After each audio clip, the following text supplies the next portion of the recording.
مضخة الكهرباء نبدأ من أول الهيدر. الأوضة بتاعتنا ضيقة شوية، فالمفروض إن المسافة من أول خط الهيدر لدخول المضخة المفروض تكون المسافة دي من 5 ل 10 دقيقة، ولكن هنا مش متحققة لظروف أبعاد الأوضة مش مناسبة. نلاحظ إن إحنا عندنا نقطتين سكشن، النقطة الأولانية أهي والنقطة الثانية أهي، متركب عليهم محبسين OS&Y بيربوا في هيدر.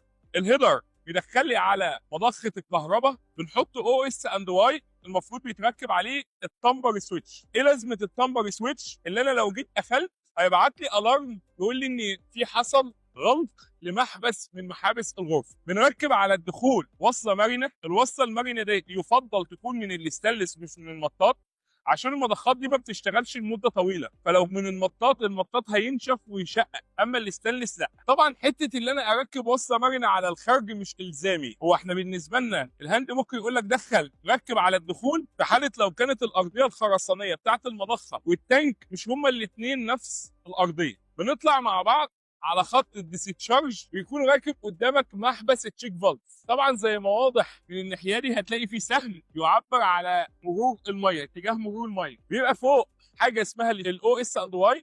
المفروض يكون عندنا هنا خط هيدر بيجمع من الثلاث مضخات يودي لي للمبنى ويرجع لي للتانك، ولكن هنا عملوا خط التست اللي هو اخذ من هنا